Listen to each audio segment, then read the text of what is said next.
salaamaaleykum ñoo ngi leen di nuyu ci seen émission Parlons Foot ci Sénégal TV ñu dellu si waat fii tey di kontaan retrouver leen di ñëw nag tey ak benn programme boo xam ne programme bu riche la mooy programme Ligue des Champions premier tour bi comme que jeex na tey la ñu ñëw nag pour def benn récapitulation ci li nga xam ne moo fi jaar club yi nga xam ni moom ñoo jot a qualifié ak club yi nga xam ne ñoo jot a toog ñu jéem a ko analyser tuuti xool ñi qualifié fañ lañ jaar ak ñi nga xam ne ñoo toog ak ñi nga xam ne ñoo décevoir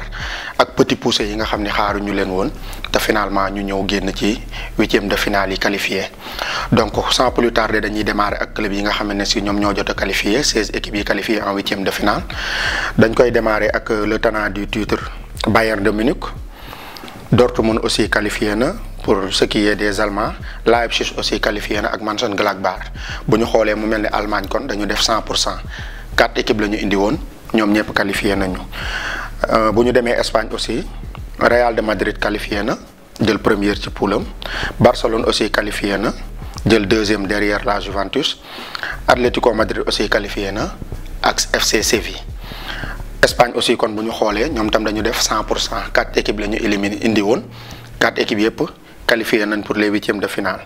bu ñu demee Angleterre Manchester City qualifié na moom tam jël premier ci poulam avec 16 points benn match nul rek la def. Liverpool aussi qualifié na ak Chelsea ñoom bu ñu xoolee 4 équipes la ñu indi woon 3 yëpp qualifié nañ Manchester United rek moom moo décevoir malheureusement. bu ñu demee fi nga xam ne moom mooy Italie aussi Juventus de Turin qualifié na. jël première ci poulam devant le FC Barcelone Atalanta qualifié na Lazio de Rome aussi qualifié na ñoom tamit comme anglais yi 4 équipes la ñu indi woon 3 yi qualifié nañ benn rek moom moo calé. bu ñu demee championnat de France ñoom 3 équipes moom moo ñëwoon Paris Saint-Germain rek moo si génn malheureusement pour les autres dañu calé comme d'habitude xam nañ ni championnat boobu Paris Saint-Germain rek moom moo fay ñëw am benn régularité bi. FC Porto aussi génn na si yeneen club yi nga xam ni ñoom ñoo des fële si Portugal moom qualifié na aussi donc loolu mooy 16 équipes yi nga xam ni qualifié nañ pour les huitièmes de finale. fi ñuy démarrer nag mooy comme ni ñu ko waxee peut-être si Bayern y aura pas grand-chose à dire seen lancé rek loolu la ñu continuer ñoom ñooy les tenants du titre donc il faut ñu wax si ñoom lancé bi ñu nekkoon ba saison bi di jeex daaw moom la ñu continuer ñëw def ko ci premier tour bi qualifié yeneen équipe yi fa qualifié wax nañ leen ko donc dañuy ñëw Espagne ak équipe bi nga xam ni moom mooy le Grand Real Madrid ñu gisoon ñu amoon tous les difficultés du monde ba ci dernière journée bi tey ci la ñuy soog a qualifié mais ñu gis ñu def un match boo xam ne c'est un match exemplaire teg bal bi dawal ko dugal fi ñu war a dugalee gérer seen match à la fin ñu gagné ki nga xam ne mooy Mönchengladbach 2-0. problème mu Real mooy à chaque fois fi may kontaane si ñoom sax laay wax mooy fu ñu leen di xaare ci yenn match yi ni tey Real du ci génn Real dafay ñëw génn ci haut la main loolu moom à chaque fois dañ koy souligner final Real du ko perte match boo xam ni final la wala ñu tuddee ko final gagné dem Real gis nañ ni dañ siy génn te tey loolu moo nekkoon match bi contre Mönchengladbach yaakaaroon nañ ni dinañ am tous les difficultés du monde pour mën a génn ci match bi mais gis nañ ni dañu survoler les Allemands du début à la fin.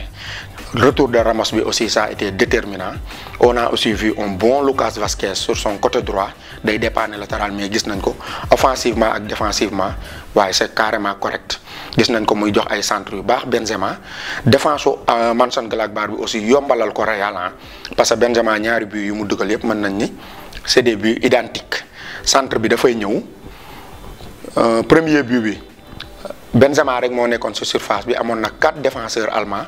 mais gisuñu ñu dem benn yoon dans les duels Benzema dafa amoon liberté totale ba mën a ñëw ajuster gardien bi mbëkk bal fi nga xam ni foofu la ko bëgg. deuxième centre bi aussi noonu la ñëwee même but la amaat na fa yeneen ñaari occasion yoo xam ni même action bi lay doon te défenseur allemand yi duñu réagir loolu aussi xawoon nañu poser problème ci équipe boo xam ni da nga doon jouer sa dernière chance ci match bi parce que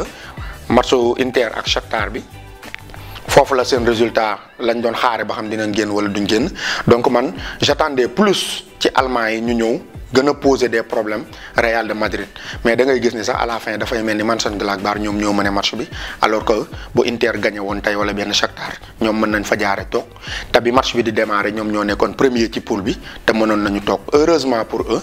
Inter ak Shakhtar dañu def match nul ñu profité ci ànd ak Real Madrid génn mais encore une fois chapeau au Real Madrid pour la 23e année consécutive ñi ngi ñëw di qualifier pour les 8e de finale loolu statistique la boo xam ne si il fallait ñu souligner ko donc bravo à Zinedine Zidane et ses hommes. ñu ñëw si Angleterre Manchester City formalité la en poule bi mu nekkoon ak Porto ak Marseille xam nañ ni daf doon surveiller poule boobu c'est normal mu ñëw qualifier avec 16 points benn match nul rek la fi def tey tamit dafa dooraat Marseille 3-0. Liverpool aussi qualifié na après bi mu ñu xawee def tuuti frayeur ci match bi contre Atalanta ñëw nañ faire le job contre Ajax qualifié avant seen match tey ak Midtjylland ça a permis au coach Jürgen Klopp mu tourner jël jeunes yi nga xam ne si ci U23 yi lañ nekk wala ci équipe B bi mu yéegal leen tey ñu football accompagné ak ay Naby Keita ay Mohamed Salah def nañu benn match nul 1-1 mais fekkoon nañu qualifié ba pare. Chelsea aussi il faut que ñu wax ci ñoom parce que def nañ benn tournoi boo xam ne bu correct la ci premier tour bi ñu qualifié ci poule bi ñu nekkoon gis nañ leen ñu def ay match yu baax gis nañ aussi ñu am effectif boo xam ne bu large la pour mën a jouer Ligue des Champions je dirais que ni sax man ils m'ont surpris. Équipe bi daf ma xaw a surprendre comment parce que dañu gis ñu am ay recrues yu bëri en général équipe bu amee ay recrues yu bëri ci première année bi affaire du teel a dem mayonnaise bi du teel a jàpp mais gis nañ ni Lampard ak expérience bi mu am en tant que joueur xam nañ ni il est très intelligent bon en tant que coach c'est un débutant mais gis nañ ni rigueur bi mu doon footballé transmettre na ko équipe am ba mayonnaise bi gaaw jàpp ba ñu gis Chelsea muy def ay matchs yu correct en Ligue des Champions et notamment en championnat recrutement yi ñu def aussi il faut que ñu xaw si laal tuuti parce que dañ leen ajoon 2 ans yoo xam ne recruter wuñu ñu jëloon seen xaalis peut-être di ko épargner di ko teg fee moo tax rek ñu def ay recrutement yu cohérent équipe bi ñu ngi gis défense milieu terrain ba attaque mi ngi cohérent di commencer di ñëw ñu leen di souhaiter ñoom aussi ñu continuer def benn parcours bu honorable ci Ligue des Champions avec notre lion aussi Edouard Mendy dans les buts qui fait un travail fantastique là-bas. du ñu jeexal Angleterre te ñëwuñu ci Manchester United l'équipe qui a carrément déçu il a déçu tout le monde d'abord responsabilité damay wax ni c'est des responsabilités partagées mooy staff entraîneur ak ci joueurs yi aussi parce que mënuñu problème bu amee rek ñu jël lépp teg ko ci entraîneur fàtte joueurs yi dama gis ni problème Manchester United joueurs yi am nañ ci problème bu rëy d'abord dañuy démarrer ak staff bi Woodward ñi ngi koy wax il faut que mu utal Manchester United un directeur sportif qui sait comment recruter et quand recruter jënd ay joueurs rek ñëw di empiler alors que équipe bi soxlawul loolu c'est du gâchis. C'est Manchester United quoi on parle de Manchester United donc dañu war a am benn directeur sportif boo xam ne si il connaît le club il connaît les joueurs xam équipe bi moment bi lii la soxla mu dem jëndi ko indi ki mais mënoo nekk président nekk directeur technique nekk lépp encore une fois na dem mu uti un directeur technique digne de ce club vraiment on parle de Manchester United encore une fois. bu ñu ñëwee ci coach bi Ole Gunnar Solskjaer man je dis tout simplement que il n'a pas le niveau de coacher Manchester United. non choix yu muy jël changement yu muy def des fois ci biir match yi tu te dis que ni mais kii erreur de débutant yi muy def mënuñu ko comprendre Manchester avait largement les moyens de se qualifier ci groupe bi bu ñu defee tirage moom ak Paris Saint-Germain dañ ni woon ñooy les favoris sur le papier parce que moom gagné na 4 Ligue des Champions Paris Saint-Germain moo ko mujjee finalu am nañ expérience en Europe Leipzig moo doon ñëwaat ci derrière gis nañ leen daaw ñu def benn parcours bu baax ba ñëwoon ba ci Final Four bi Paris Saint-Germain moo leen éliminé woon mais terewul Manchester United mooy nekk au-dessus de Leipzig donc tirage rek dañ ne woon Paris ak Manchester logiquement ñoo war a génn même bu fekkee ne des fois football logique bi du moom mooy primer chaque jour mais dañu gis ni amoon nañ effectif bu large bu am talent pour waroon mën a qualifier ci groupe boobu lan moo tax qualifié wuñu Solskjaer joué na ci rôle bu rëy seen match contre Paris Saint-Germain bii nii nga xam ni moo passé gis naan un joueur comme Fred ñu gis ko c'est un joueur qui est généreux dans l'effort il se donne toujours à 200% genre joueur yooyu boo leen amee nga xam ñoom seen ay nerf fi ñu toll ak li ñuy débouche d'énergie bu ñuy joxe ci terrain premier mi-temps mu def benn erreur mbëkk Paredes arbitre bi sax il a été clément dafa waroon joxe rouge mu jouer ak bon sens joxe carton jaune ñu gisaat ci biir premier mi-temps bi avant ñuy dem mi-temps Fred defaat fa ay yeneen fautes yoo xam ni mënoon na jël deuxième jaune pour jël carton rouge génn ci match bi waaw mais joueur boobu soo demee mi-temps pour l'aider bàyyi ko mi-temps bu mu génnaat nga remplacer ko parce que match boobu waroo ci jël rouge parce que tu as besoin au minimum d'un point pour se qualifier mais erreur de débutant yi ñuy wax si moom mu bàyyi Fred mu ñëwaat deuxième mi-temps continuer même erreur yi mu doon def ba finalement mu jël rouge coach bi moom moo protégé wul joueur bi te pourtant amoon na Pogba ci banc bi su bëggee avancer dem automatiquement pour attaquer ji waa Paris Saint-Germain mënoon na dugal Pogba su fekkoon dafa bëgg a jouer les assurances amoon na Mathis ci banc bi mu mën ko dugal def changement poste pour poste mais à chaque fois dañuy gis ni erreur de débutant yi Solskjaer di wax di def di ko continuer di ko def même ci ay changement woon bi ñu rougé aussi Fred gis nañ changement bi mu def dafa génne Rashford au nom de quoi yow dañ la mëne 2-1 tu joues à domicile tu as besoin d'un point ci match boobu au minimum waaw mais yow déstabiliser sa défense nga génne benn peut-être Wan-Bissaka nga dugal beneen attaquant wala beneen milieu de terrain pour dem progresser yëg si kaw tu joues à 10 mais tu n'as plus rien à perdre parce que dañ la mëne donc nga jël 5-0 ak nga jël 2-1 c'est la même chose mais demal nga attaquer ji Paris Saint-Germain nga dem gagner donc man je me dis que ni match Leipzig bi sax ñëw na ñu xoolewaat ba ñu dóor leen 3-2 mais seen qualification ci journée ba lay passé lañ ko waroon jouer contre Paris Saint-Germain ñu ñëw ci match Leipzig bi aussi ñu gis compo bi nga xam ni teg na ko mënuñu ko comprendre teg ñaari latéral xamuñu pour lan la waaw mais yow dañ la ne boo amee benn point sax nga qualifié encore une fois ci Leipzig mais c'est Leipzig en face c'est pas Barcelone ou Real de Madrid bu nekk ci formam ñëwul nga jouer sa ay chance de qualification dem presser leen ci kaw jéem leen gagner buñ la laajee benn point nga dem am victoire mais loolu kay moom la ñuy xaar ci coach yëpp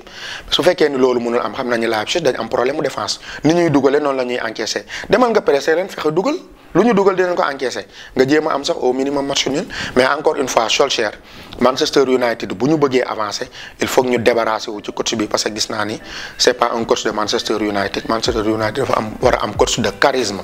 coach boo xamante ne dafay jël les choix mais aussi les bons choix joueurs yi aussi faaw ñu laal si tuuti gis nañ ay joueurs yoo xam ne ils n'ont pas le niveau de jouer à Manchester United man je dirais que ni c'est des jeunes choco